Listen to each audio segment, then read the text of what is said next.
Welcome to Sideline Sicko Sports. I am so excited to be here finally, to be doing this. This is my week one takeaways. These are my first ever week one takeaways. I'm super excited to be doing this video. So, in this video, I'm essentially going to be giving one takeaway for each team that I had, and I'm going to go game by game. And then I'm going to do a rookie spotlight for any specific rookie that I thought stood out. Some teams might not have one, some teams might have one, some teams might have a negative one. We'll see as we go. So first, I'm going to start off with Dallas versus Philly. First game, Super Bowl champs Eagles took on Dallas for the first game, and the first thing I feel like stands out to me the most in that game is the Cowboys are not going to be any pushovers. They're not going to be pushovers. They're not going to just take L's and just get their butts kicked and just keep it moving just because they don't have Michael Parsons anymore. Dak is still a very good player, still a very good quarterback. He makes them still very good on offense and be able to score points. And if he can get less drops from his star wide receivers, looking at you, CD Lamb, and he can get his defense to just play with heart, like the way they played later in the game, post the weather delay, was they played with a lot of heart, a lot of soul. So I think that brought a lot of. I think they played better because of that, and it seemed like they were kind of gelling as a team. Maybe that continues. We'll see. But that's my first takeaway from it. They're not pushovers. They're not going to just be this joke of a team anymore. And the rookie spotlight, the rookie I like to spotlight for them is Tyler Booker. He was my favorite, just offensive lineman to watch in this draft. I thought he was one of my favorites. I was hoping the Eagles would try to go after him because we had that situation with Tyler Steen. We didn't know if Tyler Steen was going to be good or not. Tyler Steen's been pretty good so far, at least was in the first game. But I would say that Tyler Booker is my favorite guard coming out of this draft, probably my favorite O lineman, and he was phenomenal in this game. I mean, he struggled a little bit with Moro Jomo in certain moments and Jordan Davis, but for the most part, he was a brick wall, and he just kept rolling, and he was one of my favorite rookies to watch this week. Honestly, he ranks and if we look at just PFF in rookies, he ranks fourth behind Tate Ratledge, Gray Zabel, and Donovan Jackson as far as grading goes. But he was very good out there. I loved watching him. He was one of my favorite players coming out of the draft. Tyler Booker, 52. Keep an eye on him going forward if you're a Dallas fan. If you're not, keep an eye on him anyway because he's a really good player, and I think he's going to be one of the best guards in the league soon. Philly. The one thing I got from Philly in this game is just how comfortable Jalen is right now. I think winning that Super Bowl really, especially winning the Super Bowl and winning the Super Bowl MVP, it really took like this monkey off his back. This like I could tell he's just playing more loose. He's playing more comfortable. He doesn't care if you don't think he's the best quarterback. He's never really cared about that, but you could tell there was like a feeling of like he has to prove it. You could tell he felt that. Now it just feels like whatever wins the game, and he doesn't care. Just 100% whatever wins the game. He's very comfortable back there, and truthfully, just doesn't get enough credit for how much he's run this offense. I mean, people talk about Saquon, they talk about all these weapons he has, but in truth, he's the engine. What did they say? The offense will look the way that Jalen Hurts wants it to look. The only types of people who have offenses like that are really good starting level quarterbacks. So I don't really understand why every time the Eagles win, Jalen just gets just pushed to the wayside. I mean, I saw people trying to say that Jalen played like crap. It was like he was the only person scoring on the team for the first like quarter and a half. But whatever. And so like essentially that's my one takeaway from this. Like Jalen just looks really comfortable this year. He looks like he's ready to just keep playing and try to win again. And rookie, I'd like to spotlight Jihad friggin' Campbell. I'm gonna gush a little bit because I'm an Eagles fan, so I'm gonna gush a little bit. He was incredible. He ranks seventh already amongst all linebackers, not just the rookies, but amongst all linebackers on PFF. He's a second graded rookie behind Carson Schlesinger. And him and Carson Schlesinger were quite good. I mean, just really, like, truly, honestly, like really good. That play where he ran the pole in a Tampa two coverage and just ran the pole and just deflected that pass on Jake Ferguson, just clean right up the seam. Like that's a shot that Dak takes 20,000 times and loves that, and he just saw it, read it, bam, get that crap out of here. And then what's even more hilarious is Zach Bond did it twice again in the same play over and over again. It's just I love watching Jihad play. He plays with so much intensity, so much ferocity, and he's just fun to play. And the way they were using him, they kept having him come down and work the edge every once in a while, which is, he's basically that role that Zach Bond had where we'd work the edge, but he was a coverage back as well. That's the role that Jihad is playing now, and now Bond is kind of playing that just full middle linebacker coverage guy. And Campbell, I dare say, might end up being better than him in this year. Who knows?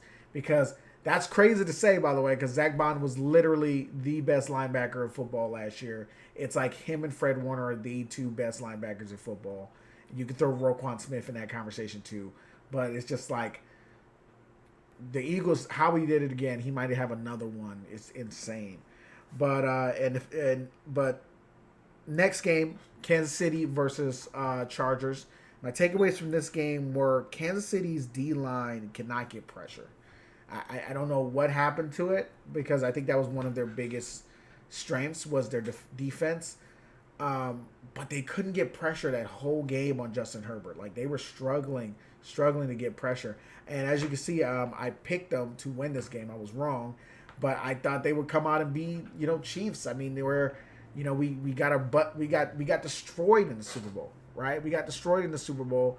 I would have thought they would have came out, strong, ready to play, and just go crazy. But that defense couldn't pin its ears back. They couldn't stop the run, so they couldn't stop the run or the short passes, and they kept ending up in these short situations, and they just couldn't pin their ears back and just go and get pressure on Justin Herbert. Justin Herbert was back there making full 5-course meals. Like he couldn't be stopped. Plus also Justin Herbert was just freaking nails the whole game too. They made the D-line just made their defense really ineffectual.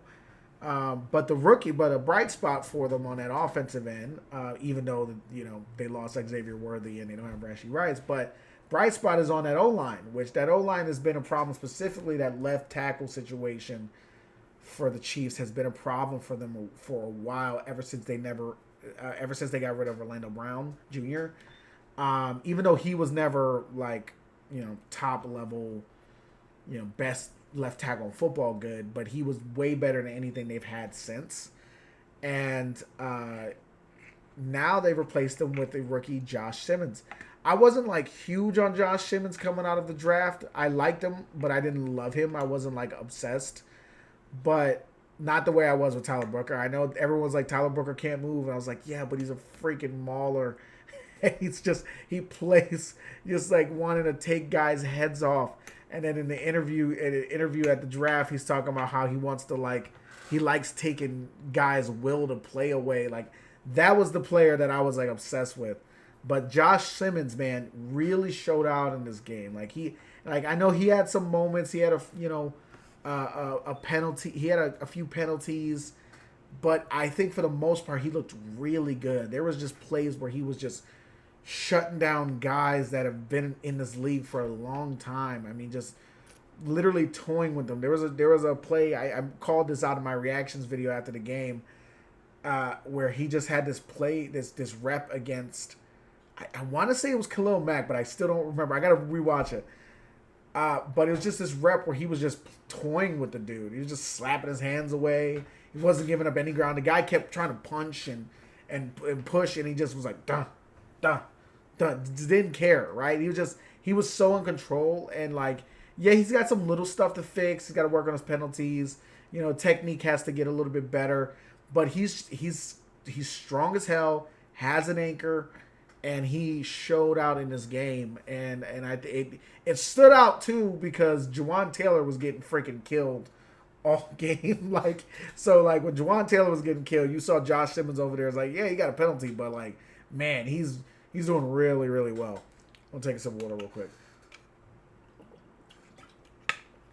But as far as the Chiefs, I mean not the Chiefs, the Chargers.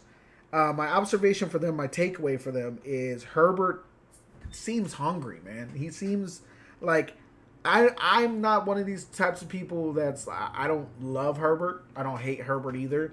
I think he's a little bit overrated, but I also think he's just like with any player that's overrated and they fail, they start to become a little underrated. So maybe that's where Herbert is now. But he feels hungry. In this game he just was like locked in. Like I mean, I've personally never seen him this locked in against the Chiefs, right? And we've been in this like Chiefs era of like Chiefs Kingdom. They dominate the AFC West, all of that. And to be fair, like with most dynasties, that's how they become dynasties. They're in a division that is really not good outside of them, right? That's why the Patriots were the Patriots for so long, right? Because they were in a division where the Bills, the Jets, and the Dolphins just sucked, right? They were just really bad for like 2 decades. Honestly, two of them are still really bad, but Bills have at least built a contender, right?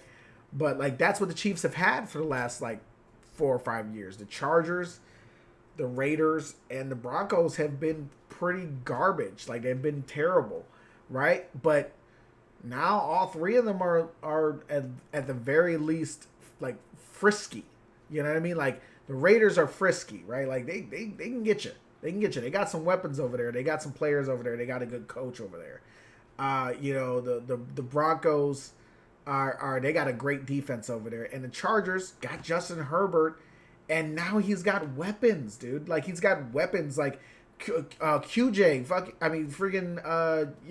freaking Quentin Johnston. He was so good, right? Like he was so good in this game, and I hope this is like breakout season for QJ because I liked him a lot coming out of college, and I hope this continues and he sustains this, and it wasn't just like let's get up because we hate the Chiefs sort of thing. And it's the first game of the season, but if QJ is gonna be playing the way he was playing, you got Lad McConkey, who's in my opinion one of the best route runners in the NFL. You got and you got who else they got over there? You got Keenan Allen, who still has phenomenal chemistry with Justin Herbert. I think they can legitimately push it if they figure out how to unlock their running game with Omarion Hampton and Najee Harris. And that's one of the other takeaways I got from it. They need to run the ball a little bit more, but I can understand why not because Justin Herbert was dealing in this game. So it's like I understood why they didn't do it here. But if they can unlock that, this is gonna be a hard team to beat. This is going to be a really hard team to beat because their defense is pretty solid. It's well coached. It's got solid players on it, good players that seem just really hungry. They feel like a hungry team. Like the way they came out there to play, they were locked in. There wasn't no celebrating in the second quarter. It was like we're not excited until this game is over with and we've beaten this team's ass. Like that was the feeling I was getting while watching them, and I was just excited, and I was like, this was a fun Chargers team to watch, and Justin Herbert looks hungry. And there's rookie spotlight. I just mentioned it, but Omarion Hampton. I thought Omarion Hampton, he ran really, really well. He didn't light up the stat board or stat sheet this particular game, but the few times they handed him the ball, he got what he could get out of it. And he ran really hard and really well, and he looked really good. And I loved him coming out of college. I'm going to see his stat line real quick. Yeah, he had 15 carries for 46 yards. He was averaging 3.2 yards per carry, and his long was 11, right? So, like, not the best game stats-wise, but you could just see, man, if they unlock him, if they figure it out on the O-line and they unlock that running game, he's going to be disgusting. He's going to be nasty. And he was really good in North Carolina, and their O-line wasn't even that good last year, right? So I just think there's even more to like get out of this Chargers team. And I think they could be a legitimate contender if they unlock certain things. But they just seem hungry. So I think they will. Yeah, I think it is going to happen. But on to my next game. This now we're in the 1 o'clock window. So this was the first game just marked. It was the one I was watching the most. And this is Tampa versus Atlanta. Tampa versus Atlanta was a pretty wild game. And I will say, I don't even really have to do a rookie spotlight specific for this because the story of this team in this game has to be Emeka Ibuka. Like, it has to be he's so good. Like, he's so, like, Ohio State, just, they got a wide receiver coming out in the draft, just draft him. Don't even think about it. Like, don't, Carnell Tate's coming out next year. Oh, it's not Jeremiah Smith. Who cares? Go get him. Go get him. Because it's just like Ohio State is just wide receiver you. I mean, wide receiver you. Over and over again, you've had great players come out of there who are just have become phenomenal wide receivers. Chris Olave, Marvin Harrison Jr. has been playing really well. Terry McLaurin, like, just consistent. Now they got Emeka Ibuka. And you know Jeremiah Smith's coming out in like 2027, 2028. Like, they're just going to have great players consistently. And that's my biggest takeaway from this game. It's not even about Tampa Bay. It's how good Ohio State is at making phenomenal wide receivers. And it's crazy that the Buccaneers are going to go from Mike Evans, Chris Godwin to now Emeka Ibuka, and maybe one of those young guys figures it out with Jalen McMillan or Tez Johnson. But I mean, that's one thing that I feel like we don't talk enough about with Tampa Bay is how good they are at drafting wide receivers. They've had really great wide receivers throughout their history, but recently, I mean, they've just that wide receiving core might be one of the best ones in the league, like fully well rounded. I mean, Emeka Ibuka was insane, dude. Insane. Imagine him once Chris Godwin comes back from injury. Imagine that group together.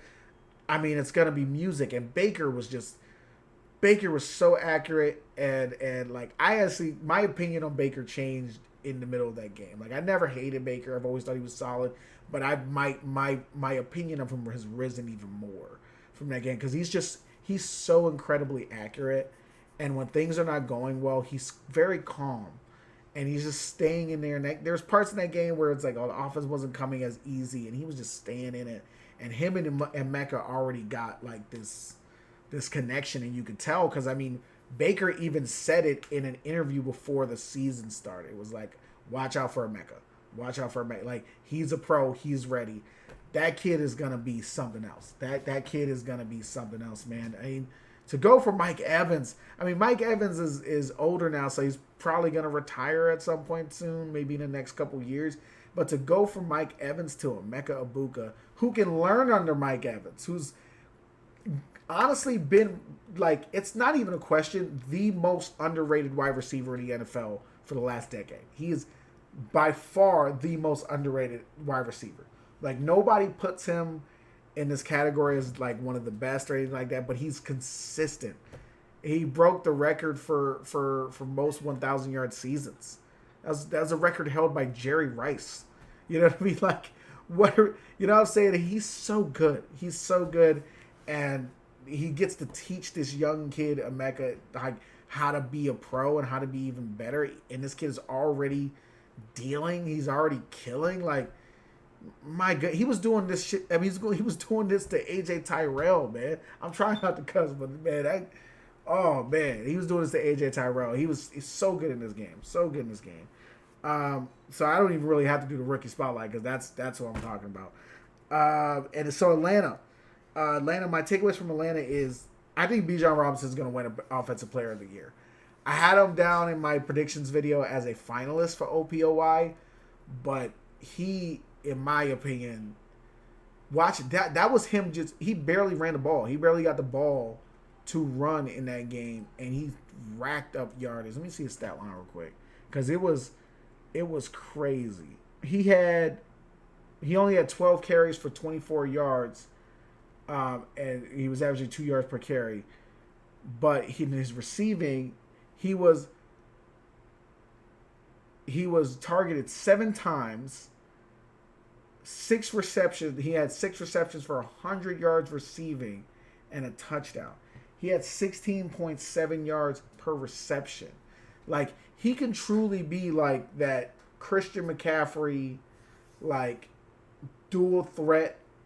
You know, he can kill you in the pass game. He can kill you in the run game, and he was just dominant in this game. And if they can balance out his passing and his running, he can do that on both ends. Man, like he's gonna win Offensive Player of the Year already. So like he amassed what was the match? He amassed 124 yards total, rushing and receiving. He had 6 receptions. I just this is incredible. 16.7 yards per reception. I mean, that first touchdown of the game was insane. Where he juked dude out of his shoes and it just kept going. And it was like a 40, 50-yard touchdown. I mean, he is truly incredible. And I think he's going to win. I'm pretty sure he's going to win OPOY if Zach Robinson figures out how to run the ball. Because they just did not run the ball as much as I would like them to, or at least they didn't run it as effectively as I wanted them to. And also, I mean, this is what I gotta say, just because I know it's multiple takeaways, but Kyle Pitts is not gonna happen. And I'm sorry, Falcons fans. I'm sorry for Kyle Pitts fans. It's not happening, man. It's the real Kyle Pitts is the friends we met along the way. You know what I mean? So he's not an NFL tight end. It's just not what he is. I don't even know if he's an NFL player. So I would call it on him personally. That's just how I feel. But to take it something more positive, rookie spotlight is Xavier Watts. I mean, Xavier Watts he wasn't my favorite safety coming out of. No, yes he was. Yes he was. He was my number one. I had him number one, and I think I had Kevin Winston right behind him. Xavier Watts was my number one safety. Oh no, Malachi Starks, Xavier Watts, then Kevin Winston. Yes, Xavier Watts was my second favorite safety behind Malachi Starks, who I loved him as well. But Xavier Watts was really, really, really good in this game.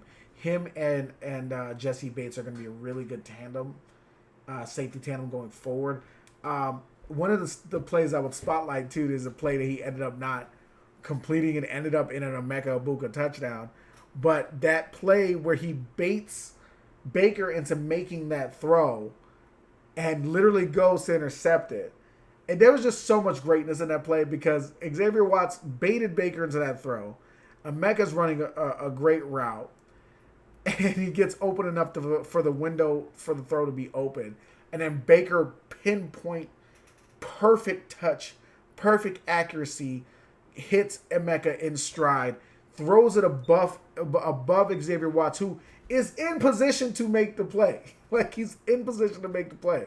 He's not like it's not like if this was a normal quarterback throw, he would have had an interception right there. But because this was Baker lacing it, and because this was Emeka running a great route, it ends up being a touchdown. But let's not pretend like Xavier Watts didn't bait Baker into throwing that pass, because he sat on the side. He sat between the numbers and the boundary, and then he broke on it as Baker was throwing it, and was like this close to making the play. If Baker was just a little bit worse if he threw a little bit worse of a throw, this would have been an interception. Xavier Watts looked really good in this game. He also had another PBU earlier in the game, another pass defense, and it was just. He was very good in this game.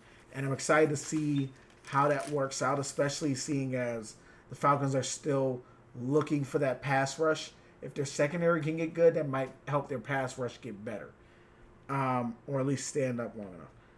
Moving on to Cincinnati versus Cleveland. Cincinnati versus Cleveland was a bit of a slog as a game. It was kind of what we've come to expect for early season or week one Cincinnati Bengals, right? Where they've played these tight, low-scoring games against teams they have no business being in a game like this against. To be fair, Cleveland does have a good defense, but to be honest, it's still Cleveland. You know what I mean?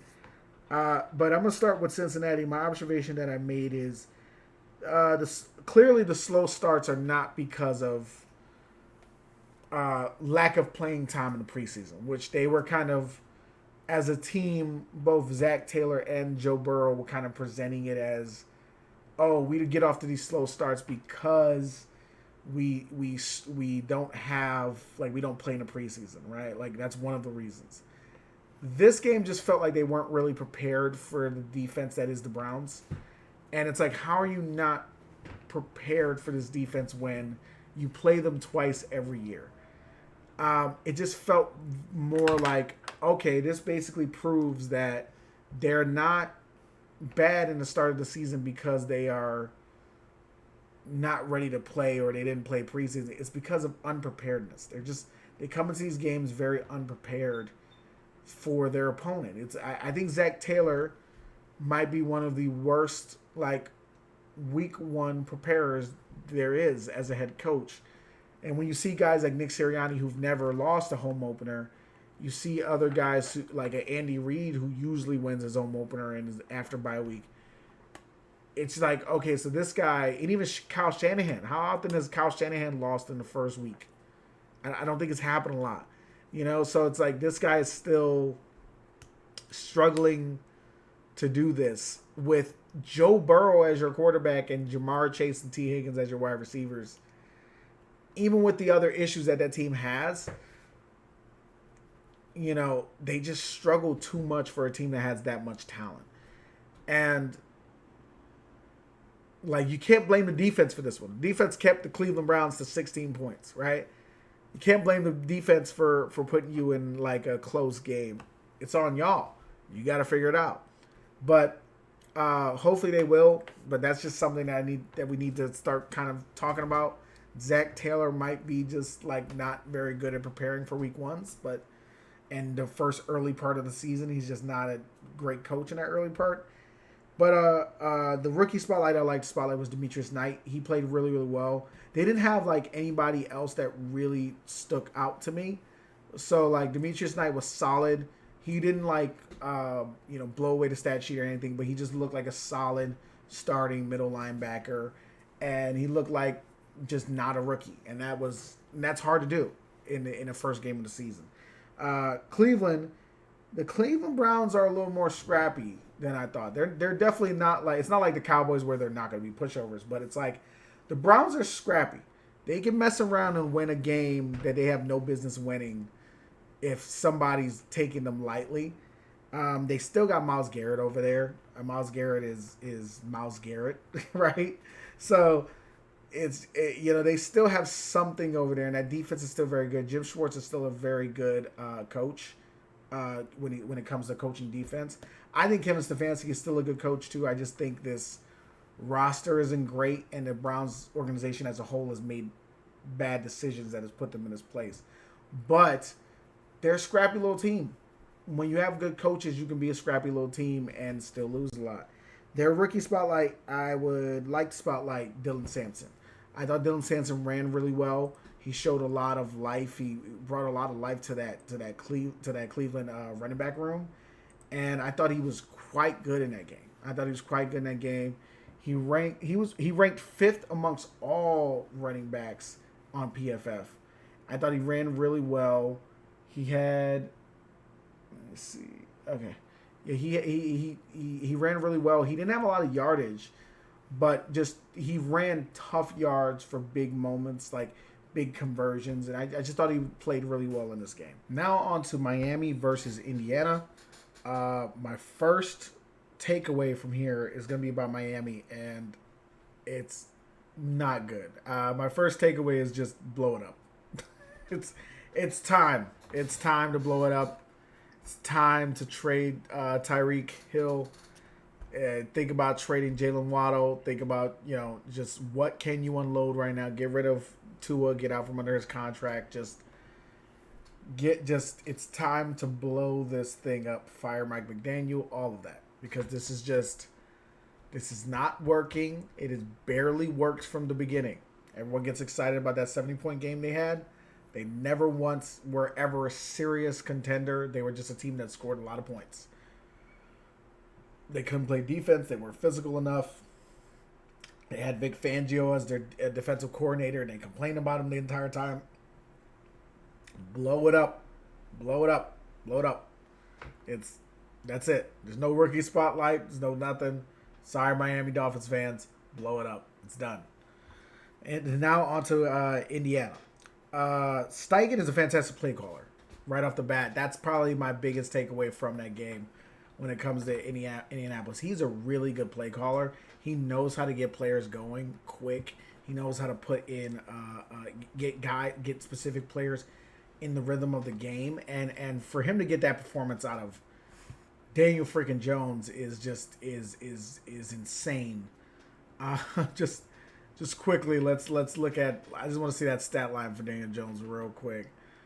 I want to see that stat line. Give it to me. Well, no, this is next week. This is week 2. Where's week 1? Week 1. Stat line for right here, right here, right here. So Daniel Jones went 22 for 29. 22 for 29, 272 yards, and 1 touchdown. 9.4 yards per attempt. He only got sacked once. He had a 115.9 passer rating. When you can get a performance out of Daniel Jones like that, you are a phenomenal play caller. And when you are giving up a performance like that from to Daniel Jones, blow it up. Moving on to the next game, Carolina versus Jacksonville. My observation for Carolina is the O-line is going to get Bryce killed right off the bat. Like, that O-line was struggling the whole game. They really lack they lack the talent there to really stay upright, and they're gonna get him killed, man. They were just getting destroyed. The guys weren't getting open. The best thing to shine was Tet, but for the most part, just they lacked the talent pretty much everywhere, and specifically on that O line. That O line's gonna get him killed. And then the rookie spotlight was Tet, obviously. Tet McMillan. He was really good. He only had 4 catches in the game, but they were the crucial catches. They were important catches. They showed potential and the possibility of what that connection could be going forward. Xavier Legette continues to disappoint, of course. We all love his character. We all love, what he's doing, who he is, all of that stuff. But like, he is definitely just not the player that they drafted him to be. When thinking about Jacksonville, takeaway I get from Jacksonville, which this is funny that this was the takeaway. I wrote this takeaway down like right after the 4:00 games on Sunday, and the first thing I said was best running back room in the NFL, which is hilarious because the Eagles traded for Tank Bigsby now, so they took one of their running backs, but that's why I feel like they were comfortable enough taking him. That's why they felt comfortable enough taking him, because they have such a deep running back room that I think they were excited to see what they could do without Tank Bigsby. They felt like they were excited probably to get something for Tank Bigsby. If you look at the box score here, just rushing wise, they have 1, 2, 3, 4 guys that were on the box score, which was Travis Etienne as far as running backs go. With Travis Etienne, LaQuint Allen Jr., was really good coming out of college, Tank Bigsby, and Bashal Tutin. Bashal Tutin was one of my favorite running backs to watch out of this draft.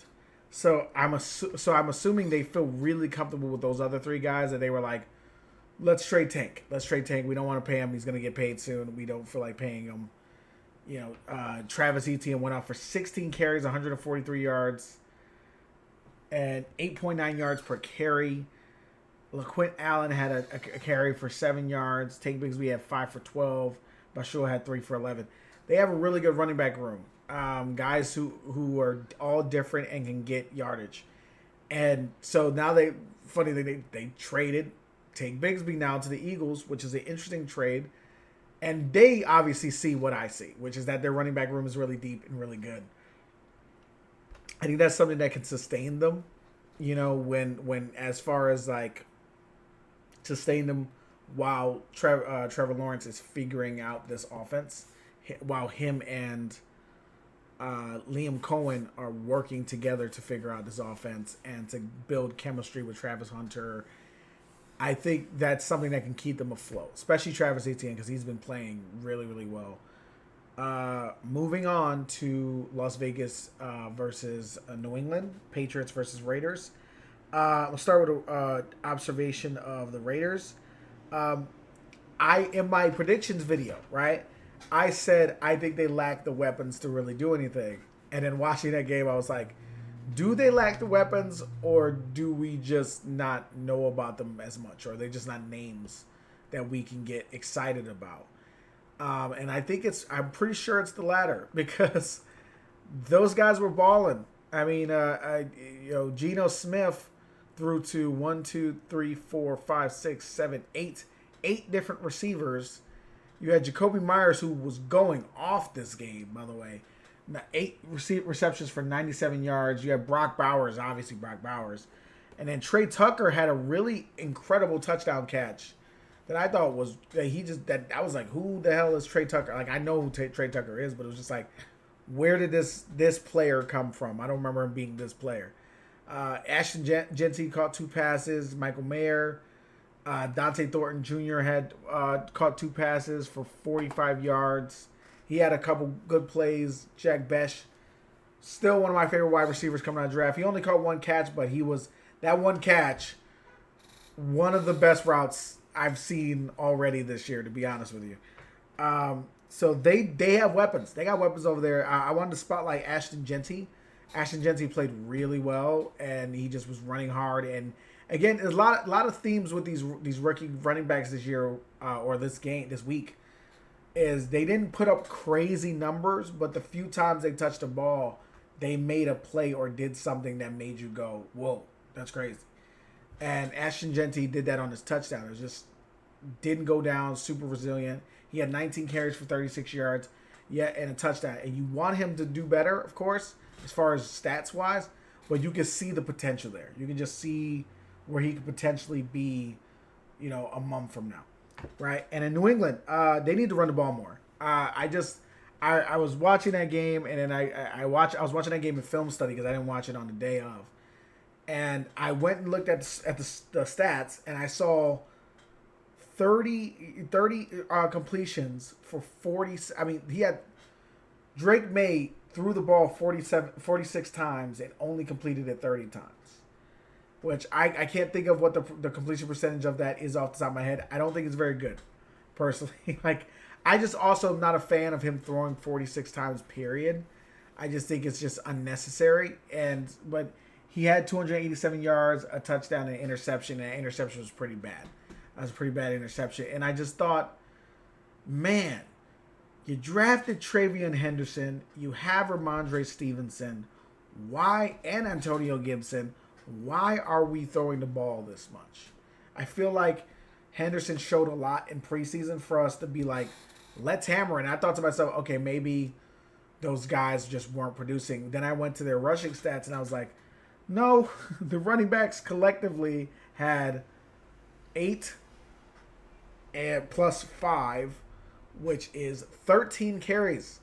The running backs collectively had 13 carries.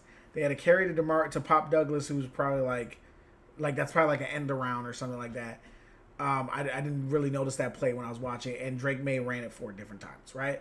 So they only ran the ball directly to running backs, like straight up run play, 13 times. That's not enough. That's not enough. I'm sorry, especially with your quarterback was a second-year quarterback. You drafted Travion Henderson, one of the best running backs coming out of this draft. You arguably the second best running back behind Ashton Genty. Where are you going? Like, what is the focus here? Because it should be on the run game. You should be hammering the run game and allowing your up front O-line to work, or at least figure it out, and let Drake May get comfortable. Speaking of O-line, who I wanted to spotlight specifically was their rookie, Will Campbell. Will Campbell played really well. He had one play that he gave up. I think he gave up a sack. But I think he played really well for the most part. And all that conversation about him having too short of arms and all that crap, throw that out the window. He looked real good. He looked real good in this game. The next game is Arizona versus New Orleans. Cardinals and Saints made up probably one of the worst games of this week. It was just incredibly boring, terrible uniform combination, and just everything about that game was frustrating just from watching it, except for a few things. A few bright spots is Kyler Murray was quite good. He still can sling that damn ball. He can still make us like say whoa and do crazy stuff. But it's getting to the point where he's like, it's like, all right, cool. You did another thing where you run around and like made a cool play. Like, great.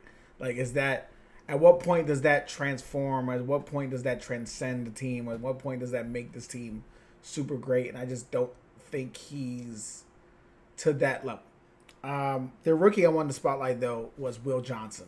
Will Johnson was truly incredible in this game. He did everything I thought he would do. Everyone thought he was going to be injured, that he was going to be walking around slowly, and because he had a toe situation, he was locking Chris Olave. I forget, it was Chris Olave or Alan Lazard. I forget, but he was locking who he was on up. He had a crazy interception. He had another PBU. He had a great hard-nosed tackle. He's going to be a really good player in this league. I think Will Johnson out of Michigan, I think he's going to be a really good player in this league. New Orleans. It's not really much good to say about New Orleans. They're one of the worst teams in the NFL. There's nothing you can really say about it. But seems like Rattler has a long leash, really. I mean, they gave him 46 pass attempts. That's kind of wild to me. Like, that's just kind of wild. Especially with Alvin Kamara, and I, if I remember correctly, let me just look it up. I remember Alvin Kamara having very little carries, or just way less carries than he have any business. 11 carries. He only had 11 carries. 5 to Kendre Miller, which is 16 plus 2, 17, 18. He had 8. They ran the ball 18 times. And had Spencer Rattler throw it 46 times. 58.7% of his passes. So it's just, it seems like he has a long leash. Maybe they go with Suge at some point. I personally don't really think that's a good idea. I think Tyler Suge's not very good. But that's just me. So we'll see what happens there, but there's not really much else to say about this team or what they did. The best rookie to spotlight for them is probably Kelvin Banks Jr. He looks like a hit. He definitely was really good out there. He was moving guys. You barely even heard his name because it's just like he wasn't giving up anything. He was really good and solid coming out of Texas. Good player. Yes, I would say that's probably it for that game. Next game, Pittsburgh versus New York Jets. Crazy game. Crazier game than I expected it to be. It was a lot of fun watching Justin Fields do his thing and kind of be trusted to run an offense. But my first takeaway has to be from the Pittsburgh Steelers, which is that Rodgers can still sling it. Rodgers can still sling it when he's motivated. When he's motivated, he can still sling it. Let's see if he stays motivated throughout the season. He doesn't find some reason to whine and complain or to be distracted or whatever other reason that he doesn't play well that apparently is never his fault. Yeah, as you can tell from me talking, I don't really like Aaron Rodgers, but he's still one of the greatest of all time when we're talking about just physical ability. I just think he's been part of the reason why he's been a large part of the reason why he hasn't won another Super Bowl. And I think we kind of overlook that because of how good he is physically and ability-wise, that we don't really recognize how much he's contributed to his team not winning. And then for the Jets, can Justin Fields... My first question after that game was, can Justin Fields maintain that level of play? They didn't lose that game because of Justin Fields. I'll tell you that right now. They did not lose that game because of Justin Fields. There was turnovers that weren't created by him. He did his best to try to get them to win at the end of it. They did not lose that game because of Justin Fields. I will tell you that much. he was very good in that game, and I just wonder if he can continue that level of play. I mean, like it was 16 for 22, 218 yards, one touchdown. He rushed for 12 carries, 48 yards, two TDs. The good old this is the good old Jalen Hurts stat sheet right here. Those two rushing touchdowns, rushed for 48 yards, 12 carries, and then threw for about 200 yards. Only threw 22 times. Very efficient, and a touchdown. Right, very very solid stuff. Solid stuff. Also, low key part of the story that people aren't really noticing because of the Justin Fields thing. Welcome back, Brees Hall, man. 19 carries for 170 yards. That's a welcome back. Nice to see you back here in the land of elite, or just playing well. Let's not go too far yet. But yeah, I just think that's what I just wonder as a Jets fan. I mean, I'm not a Jets fan, but if you're a Jets fan, you gotta wonder, can he maintain this? I think he can. I mean, they surprised me. As you can see, I picked the Steelers to win. I mean, I picked the Jets to win this game.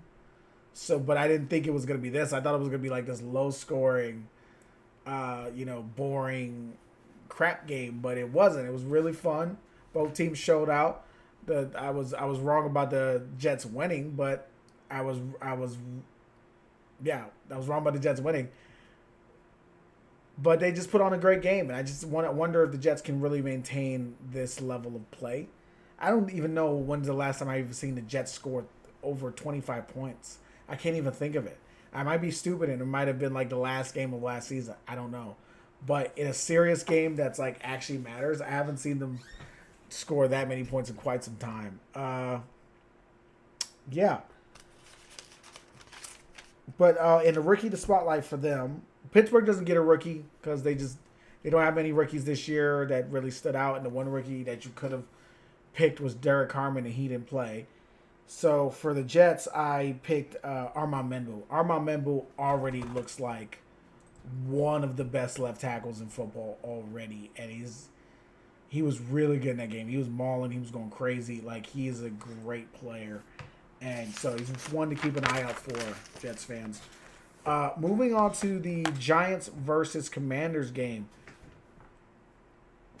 Honestly, biggest takeaway from this game. Biggest takeaway, period, from this game. The Giants, suck. The Giants are really, really bad. I mean, holy crap, they're bad. Russell Wilson is done. It's over with, bro. It's, bro, it's done. It's finished. You got to call that thing. He was just so incredibly terrible in this game. At 17 for 37, 168 yards, no touchdowns. He rushed 8 times for 44 yards. Just a really bad performance. Really bad performance from Russell Wilson. Really bad performance from the Giants as a whole, except maybe that D-line, and even then that D-line was still not as good as they could have been, and not as good as we expected. I would say my rookie spotlight should be Abdul Carter because he had a few plays that were good. But if I'm being honest with you, my rookie spotlight for the Giants should be Jackson Dart because Jackson Dart needs to be freaking starting. Just throw him in the game. Who cares? Because at this point, Joe Shane, can we all agree that Joe Shane might be one of the worst GMs ever? He sucks. How long does it take? How have you not fixed his O-line yet? How have you not fixed his O-line yet? But anyway, his own son knew Jaden Daniels was better. Let me stop roasting on him. But it's just man, how has he not fixed his O-line yet, or at least made it workable?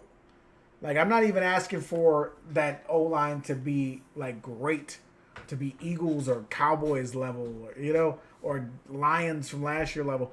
Just be competent. Just be competent. That O-line is not competent. It's bad. They have one player, Andrew Thomas, whenever he's hurt, they don't know how to play. When he's playing, their O-line sucks. When he's hurt, their O-line is abysmal. It's just, I don't get it. I don't understand what they're doing. And at this point, and I understand some people are well, don't start Jackson Dart behind that O-line. What are you gonna do? You're not fixing it in one off season. You're not. This is like, like you might as well just put him out there and see what he can do. Like Dabo's coaching for his job at this point. You need to do something because you're not gonna win games with Russell Wilson playing like this. I'm sorry. Like, and I hate to say it, Commanders fans, but that defense is not good enough to be doing what they just did. You know what I mean? Like, they held the Giants to 6 points. That defense is not that good. For like, I'm just being honest. Like, that defense is not good enough for how well they played in this game, right? That's not what that defense is, in my opinion. I could be wrong. We could, this could be the Washington Commanders every game for the rest of the year, but I highly, highly doubt it. And the Giants looked like a freaking pee-wee team out there compared to them. It was just freaking embarrassing. It's freaking embarrassing. They couldn't run the ball. They couldn't throw the ball. They couldn't do anything. They suck, dude. The Giants suck. Sorry. And I'm not saying that as an Eagles fan who's trying to hate. I'm genuinely saying that as like a fan of football and a fan of Brian Daboll's. That team freaking sucks, dog. They're really bad. Let's move on to the Washington Commanders, Friday. Because I'm so close to like a real like serious rant that I'm just like I gotta move on. But Washington, right? First thing that started off that showed up to me for Washington was Bill Krosky-Merritt, man. Whoo! They got themselves one with Bill Krosky-Merritt. Like, I'm not even going to do a rookie spotlight because for me that was the standout for the game. I know a lot of people are going to pick like Debo and all that other stuff. Debo looks solid. I like to see Debo against like a real defense though before I like start going Debo's back. You know what I mean? How many times does the 49ers last year have Debo and he just destroyed some really like piece of crap team? It happened a few times. All right. So like, I'm not saying that Debo sucks or he's not going to be good. Commanders, he could still be fine, Commanders fans. But I got to see him against a good defense, and then we can start being like, oh, he's not washed, right? But Bill Krosky-Merritt, man, you guys got one in that one. You guys got one in him. Like, he was nasty. He was really good, ran super well, big play, made a couple big plays. And he just looked so poised for a running back. He looked so comfortable. He knew where he was supposed to be going.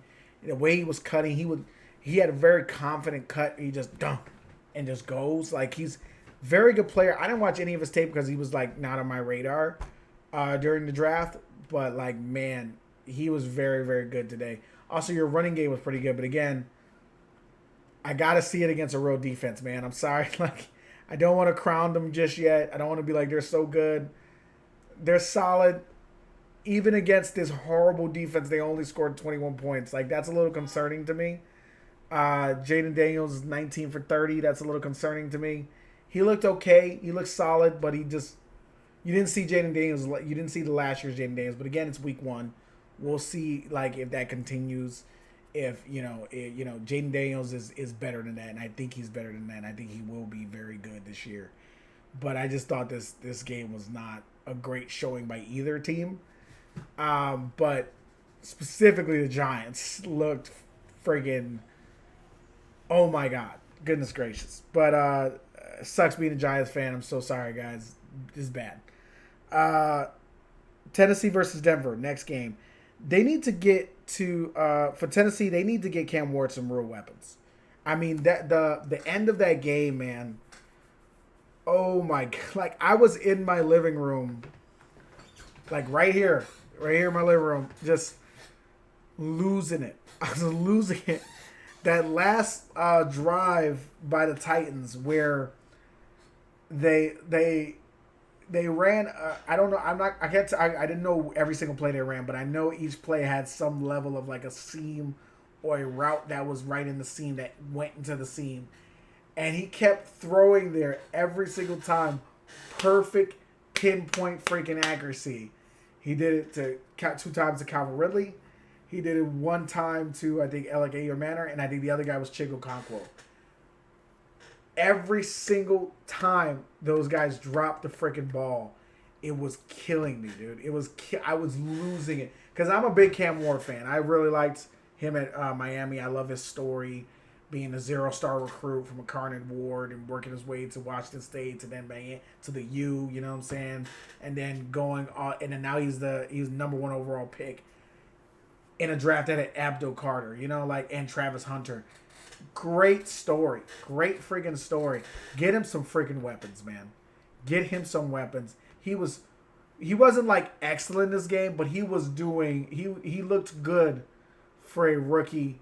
He was making plays. He was making the right plays. And even in the end of the game, if he gets one friggin' catch, they could possibly win that game. They have a chance to. One of those was a free run. It was like, you catch that, that's a touchdown. It was just like, oh my God. And I share your pain, Titans fans. I'm so sorry. Because that was like, that drove me crazy. I was legitimately rooting for them to come back. That drove me nuts. That I was just like, what the hell? What the, like, catch the ball. But anyway, I digress before I go on another rant. You know, so, but yeah, Cam Ward is obviously the rookie spotlight there. Moving on to Denver. With Denver, Sean Payton needs to balance his offense, man. I feel like, I don't know why he didn't run the ball more in this game. It felt like, you know, Bo Nix needed it in this game. He needed the run game to kind of get going a little more. The few times they did run it, they were getting good stuff out of it. Like R.J. Harvey had a 50-yard long run. He had 6 carries for 70 yards. J.K. Dobbins had 16 carries for 63 yards. In total, that's 22 carries. But still, Bo Nix threw the ball 40 times. What is with these teams that have solid running games and solid running backs that just still want their quarterbacks to throw for 40-plus times? Like, quarterbacks don't need to throw 40-plus times in the NFL to win. I'm sorry. I don't understand this. I feel like after a year where you have a quarterback like Jalen Hurts win a Super Bowl, that should show you that you don't need to throw the ball 40-plus times to win the game. What you need is a great running game, and you need a great defense, mixed in with a quarterback who can execute your offense to the best of his ability, and will do it to the best of his ability every single time. That's all you need. So I don't understand these teams that keep, like, first game of the season, let's have Bo Nix throw 40-something times. Let's have, who threw 40? Freaking Russell Wilson threw for like 40 times in that game. Who was the other person that I saw just now who threw like 40 times? I think it was Spencer Rattler. Like, what are we doing? You have Alvin Kamara. Why are you throwing with why are you having Spencer Rattler throw 40 times? You have J.K. Dobbins and R.J. Harvey, who are two really good running backs, in my opinion, and you only run it 22 times. It's like throwing it 40 times is just, why are we doing this? Why are we doing this? And also Bo Nix clearly needed it. He looked off the whole game. He was late on a lot of throws. He was inaccurate. He was missing wide open guys. Like, the biggest one was that spear at the end, that spear play at the end where he just flat out missed Cortland Sutton. Just flat booty butt naked open, like just wide the frick open. How do you miss that guy? Also, at the end, if you were gonna call it there, why not just kick the field goal after he didn't get the? If you kick the field goal there, you go up. I think they were already up 8. You go up 9, 10, 11. You go up 11 points. Like, it's a 2-possession game now. Like, it just, the game management wasn't clicking there at the end of that game for both teams. And then you also have the Bryce Callahan not challenging a play thing, which I'm not entirely sure what happened there. I have to look that one up. But it's just, this game was just really poorly coached from a game management standpoint. And the rookie to spotlight there, I think, was R.J. Harvey. I think he had a few good plays. He looked really good. There wasn't really much else to do, but, like, he looked good there. Next game, San Francisco versus Seattle, which these are always fun games. I live in the Bay, so I see a lot of 49ers football. So these games are usually always fun. And I had fun watching this one. I thought Brock Purdy looked real sharp. Let's start with San Francisco.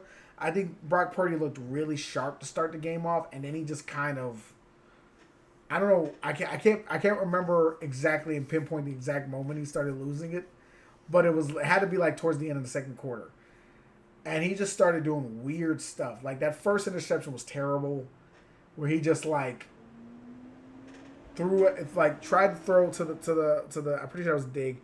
He tried to throw to the dig. The dig was not open at all, and the guy was just sitting right there and just threw it right to him. Then you had the other interception that he had, where he threw it to Josh Jobe. Good coverage by Josh Jobe, but still, that interception doesn't happen if you throw the ball better and in stride and I think that was Ricky Pearsall. He was on in his hands. Like it looked bad. And he also almost threw another one with the game-winning interception. I mean, like, and everybody's like, well, he still won the game with that throw. It's like, yeah, barely, dude. Like, if Jake Ton just doesn't make that play, they're screwed, and the game is over with, and they lose the game because he's throwing an interception to Rick Woolen. Yeah, so like, yeah, his ints were bad. It was an up and down game from Brock Purdy, but I think you got to give him credit for pulling it out in the end. Even though I felt like he took way too many risks in this game and he just didn't look very good. The rookie to spotlight is Marcus Sigil. He was flying all over the place. He was a safety for 49ers. I'm pretty sure he had a good play on special teams. He also had a few good plays on defense too. I thought he just stood out. Every time I saw somebody making a big play, it was like Sigil. I was like, oh, this guy's good. I like this guy too coming out of college as well. For Seattle, I'm going to talk about. Sorry, Seattle, but Sam Darnold is still Sam Darnold. I know a lot of people the Sam Darnold hive wants to convince you of otherwise, but Sam Darnold is still Sam Darnold, and that is a middle of the road at best quarterback that doesn't really have much else to his game other than play action and accuracy, and that's kind of it. He's not this guy who's going to transform. He's not the guy that played last year under Kevin O'Connell. He just had Kevin O'Connell. I think he's a solid player, and I think you can win. You can be middle of the road with him, but you're not going to be a serious contender. You're not going to be a playoff contender as well. But the rookie to spotlight, bright spot for the Seahawks, Gray Zabel. Loved Gray Zabel coming out of college. Loved him. Him and Tyler Burger were probably my favorite two guys to watch. Gray Zabel was incredible coming out of college. Like, he just was really good, moved really well, strong hands. Loved the guy. He played really, really well in this game. Kept the really vaunted 49ers defensive line. It's still pretty good off of Sam Darnold the whole game, and he was just. I thought he was quite good. That's somebody to get excited about, especially if you're a Seahawks fan, because I know y'all been trying to figure out that O-line for decades. Not decades, but you know what I mean. It's a long-ass time. Next game, Detroit versus Green Bay. This one I wasn't surprised by the outcome. I was more surprised by how dominant Green Bay was in the outcome. I expected them to win, as you can see. But I didn't expect them to just dominate the Lions on the line of scrimmage as much as they did. I mean, obviously Micah Parsons, all of that, but I thought the Lions O-line would be a little bit better than what they played. But they weren't, and they just sucked. They kind of sucked. And Jared Goff is one of those guys who's really good when the ball's in his hands. But I mean, not when the ball's in his hand, when he's got a clean pocket. But he just didn't have that at all. I also wanted to say my takeaway specifically though is they need to find more ways of involving Tesla, because Tesla had an amazing catch in this game. That's my rookie report, obviously, and he just looked really good in the moments that he had. He didn't get thrown to a lot, didn't catch the ball a lot, but he played well when his number was called. And not having Ben Johnson is going to be concerning. It's going to be concerning moving forward. I said on my predictions video that losing Ben Johnson is a big deal. I think it really is, and I think it's a problem. And judging off of last night's game as well, they might need each other. You know what I mean? Maybe they need each other. But for Green Bay, my observation of Green Bay was Jordan Love spread the ball around a lot. He felt like he looked really comfortable back there. He was wheeling and dealing, getting the ball to everybody. I remember looking up the stat line for it and thinking like, wow, he threw to a lot of freaking guys. on the box score. He had 1, 2, 3, 4, 5, 6, 7, 8, 9, 10. 10 total guys called a pass. And one, 2, 3, 4, 5, 6, 7, 8. 8 of them were actual receivers, like tight end or wide receiver. And yeah, he just spread the ball around a lot, and they all looked kind of good. None of them had crazy days because he was spreading the ball around, but they looked good when they were catching it. Nobody looked really bad or anything of that nature. I couldn't really find a rookie to spotlight because, I mean, maybe Matthew Golden, but he only caught 2 passes, and I didn't really notice him in the game. So I guess I would rather spotlight a young guy maybe who's like been there for a little bit, but hasn't really made a name for himself. And I would say Tucker Kraft. Tucker Kraft played well. He looked like he can move himself into being a really good tight end. I thought he looked really good out there. But that's pretty much it. What I have for Green Bay and Detroit. We'll move on to Houston versus LA Rams. Texans versus Rams. This is probably one of the most fun 14-9 games I've ever seen in my life.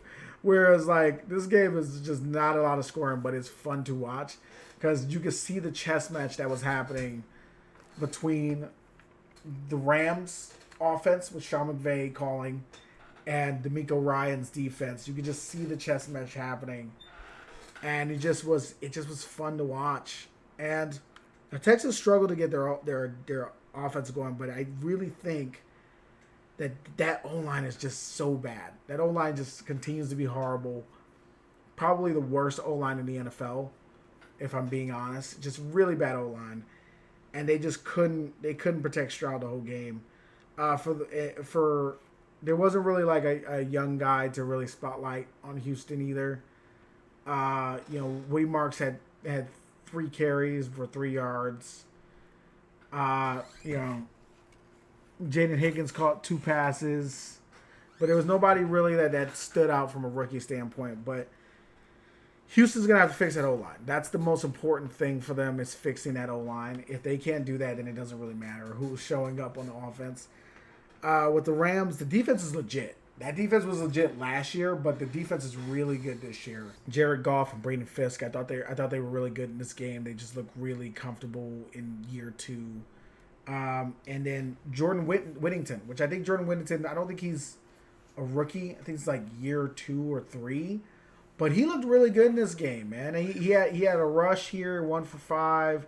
He had a return that I think it was a really good return. He had 2 returns that were really good. So I really liked seeing him. He had 2 returns for 60 yards. 30 longest was 32. So that means the other one was 28. Pretty good returns. He also had another one that got called back.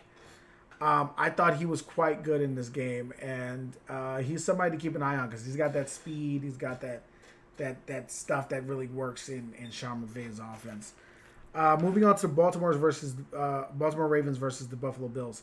This game was crazy. As you guys remember from my reaction video.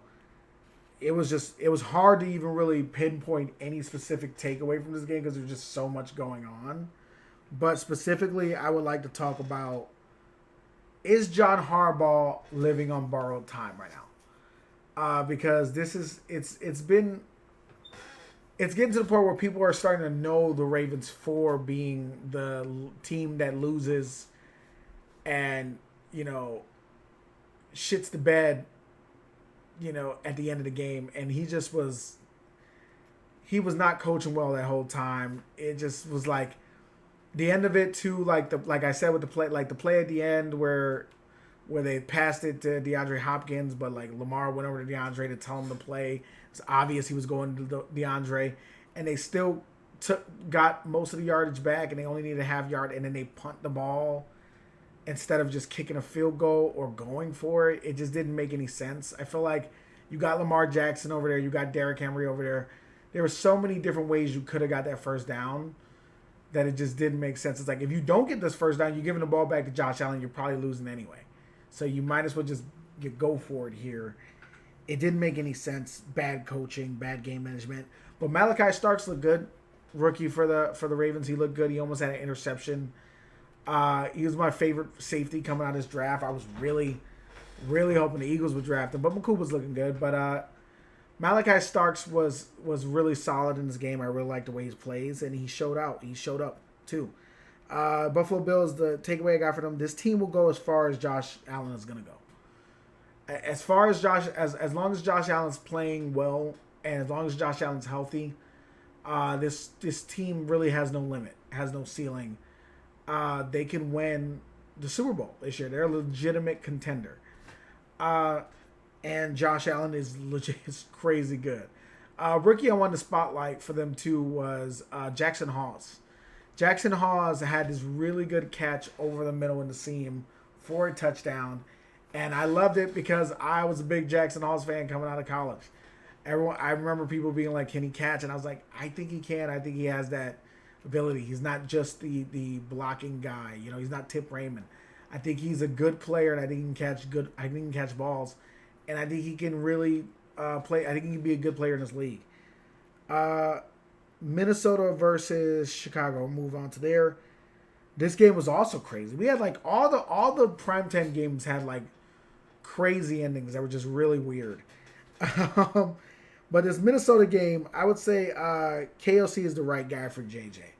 Perfect guy for JJ. Perfect coach for him. I remember, and again, I said this in my reaction. I remember when he got drafted to the Vikings, thinking that that's the perfect place for him. He needs a Shanahan-like system to succeed, and I think he's got that over there in Minnesota. Rookie I wanted to spotlight Donovan Jackson. Donovan Jackson came in and immediately dominated. I don't think he didn't give up any pressures, didn't give up any sacks the whole game, and that's his first game starting in the NFL. He was phenomenal. And for Chicago, this is my last takeaway. My takeaway is Ben Johnson the right guy for Caleb? If KOC is the right guy for JJ, is Ben Johnson the right guy for Caleb? Because Ben Johnson gives me I'm trying to win vibes.